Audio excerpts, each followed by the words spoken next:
जय श्री राम दोस्तों, समाधान प्लस चैनल में आपका फिर से स्वागत है। दोस्तों, आज इस वीडियो में हम आपके लिए धनतेरस की कथा के बारे में बताने जा रहे हैं। तो आइए प्रारंभ करते हैं धनतेरस की कथा। दोस्तों, एक बार भगवान विष्णु जी मृत्यु लोक का भ्रमण करने के बारे में विचार कर रहे थे, तो माता लक्ष्मी ने उनसे कहा कि वो भी उनके साथ चलना चाहती है। इस पर भगवान विष्णु ने कहा कि अगर तुम मेरी हर बात को मानो तो मैं तुम्हें अपने साथ लेकर चलूंगा। माता लक्ष्मी ने उनकी इस शर्त को स्वीकार कर लिया और दोनों भूमंडल पर आ गए। कुछ देर के बाद भगवान विष्णु ने माता लक्ष्मी से कहा कि जब तक मैं न आऊं तब तक तुम यहीं ठहरो। मैं दक्षिण दिशा की तरफ जा रहा हूं, तुम उस तरफ देखना भी मत। तब विष्णु जी के जाने के बाद लक्ष्मी जी के मन में अजीब सा महसूस हुआ कि आखिर दक्षिण दिशा में ऐसा क्या है जो मुझे वहां देखने के लिए भी मना कर दिया गया है। इस रहस्य को जानने के लिए माता लक्ष्मी जी भी जब भगवान के पीछे पीछे चल पड़ी, तब रास्ते में उन्हें सरसों का एक खेत दिखाई दिया। उसमें लगे फूलों से मुग्ध होकर लक्ष्मी जी ने कुछ फूलों तोड़े और अपना श्रृंगार कर लिया। आगे उन्हें गन्ने के खेत दिखाई दिए और लक्ष्मी जी ने 4 गन्ने तोड़े और उन्हें चूसने लगी।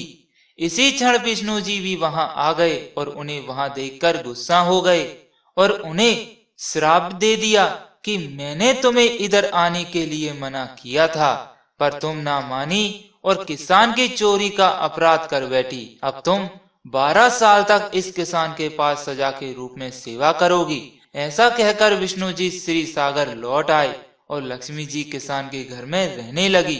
वो किसान बहुत ही गरीब था। लक्ष्मी जी ने उसकी पत्नी को कहा कि तुम स्नान करके देवी लक्ष्मी जी की पूजा करो, फिर रसोई बनाना, तुम जो मांगोगी वो तुम्हें अवश्य मिलेगा। किसान की पत्नी ने ऐसा ही किया और पूजा के प्रभाव से और लक्ष्मी जी की कृपा से किसान का घर धीरे धीरे अन्न, धन, रत्न और आदि स्वर्ण से भरने लगा। इस तरह लक्ष्मी जी ने किसान को धन धान्य से परिपूर्ण कर दिया और लक्ष्मी जी के 12 साल बाद आनंद के संकट कट गए और वह क्षीर सागर जाने के लिए तैयार हो गई। जब विष्णु जी लक्ष्मी जी को लेने के लिए आए तो किसान ने उन्हें भेजने से इनकार कर दिया और लक्ष्मी जी भी बिना किसान की मर्जी के वहां से नहीं जाना चाहती थी। इस पर विष्णु जी ने एक चतुराई का सहारा लिया। विष्णु जी जिस दिन लक्ष्मी जी को लेने आए थे उस दिन वारुणी पर्व था, तो विष्णु जी ने किसान को वारुणी पर्व का महत्व समझाते हुए कहा कि तुम परिवार के सहित जाकर गंगा में स्नान करो और इन कौड़ियों को भी जल में छोड़ देना। जब तक तुम नहीं लौटोगे तब तक मैं लक्ष्मी को लेकर नहीं जाऊंगा। लक्ष्मी जी ने किसान को 4 कौड़ियां दी ताकि किसान उन्हें गंगा में बहा दे।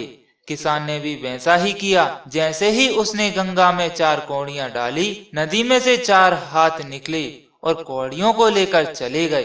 तब किसान को इस बात का आभास हुआ कि उनके घर में जो स्त्री है वो कोई देवी है।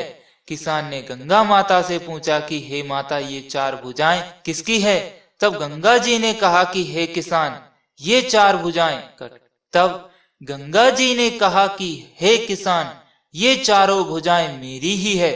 तूने जो कौड़ियां डाली है वो तुझे किसने भेंट की थी? इस पर किसान ने कहा कि मेरे घर में एक स्त्री आई हुई है, उन्होंने ही मुझे ये कौड़ियां दी थी। इस पर गंगा जी ने कहा कि तुम्हारे घर में जो स्त्री आई हुई है वो स्वयं देवी लक्ष्मी जी है और वो पुरुष भगवान विष्णु जी है। तुम लक्ष्मी को जाने मत देना, वरना तुम फिर से निर्धन हो जाओगे। इस बात को सुनकर किसान वापस अपने घर आ गया और वहां जाकर माता लक्ष्मी जी का आंचल पकड़ लिया और कहने लगा कि मैं आपको कहीं जाने नहीं दूंगा।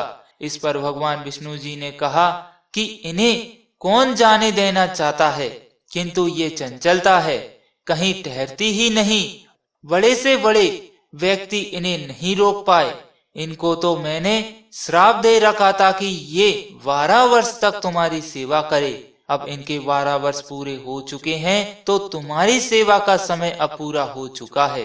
किसान हठ पूर्वक बोला कि नहीं, मैं अब इन्हें कहीं नहीं जाने दूंगा। तुम कोई दूसरी स्त्री यहाँ से ले जाओ। तो इस पर माता लक्ष्मी जी बोली कि हे किसान, तुम मुझे रोकना चाहते हो ना, तो तुम वैसा ही करो जैसा मैं कहती हूँ। उन्होंने कहा कि कल तेरस है, तो तुम अपने घर को लीप पोत कर स्वच्छ रखना, रात्रि में घी के दीपक जलाना और शाम को मेरी पूजा करना। साथ ही तुम तांबे के एक कलश में 1 रुपया भरकर मेरे निमित्त के रूप में रखना। मैं उस कलश में निवास करने लगूंगी, किंतु ध्यान रखना कि पूजा के समय मैं तुम्हें दिखाई नहीं दूंगी। इस तरह मैं तुम्हारे घर में वर्ष भर के लिए रहूंगी, और अगर तुम चाहते हो कि मैं हमेशा तुम्हारे साथ रहूं, तो तुम प्रतिवर्ष इसी तरह से पूजा करना। इतना कहकर माता लक्ष्मी दीपकों के प्रकाश की तरह 10 दिशाओं में फैल गई और भगवान विष्णु देखते रह गए। अगले दिन धनतेरस पर किसान ने माता के बताए अनुसार उनकी पूजा की और उसका घर धन धान्य से परिपूर्ण रहा। इस तरह से हर वर्ष धनतेरस के दिन माता लक्ष्मी जी की पूजा का प्रचलन शुरू हुआ है।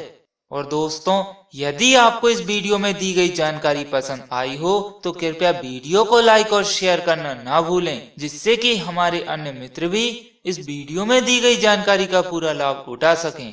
और आप यदि इसी तरह की और भी जानकारी प्राप्त करना चाहते हैं तो हमारे समाधान प्लस चैनल को अभी सब्सक्राइब कर लीजिए दोस्तों। और अब मिलेंगे दोस्तों इसी तरह की जानकारी लेकर अगली वीडियो में। तब तक के लिए धन्यवाद। जय श्री राम।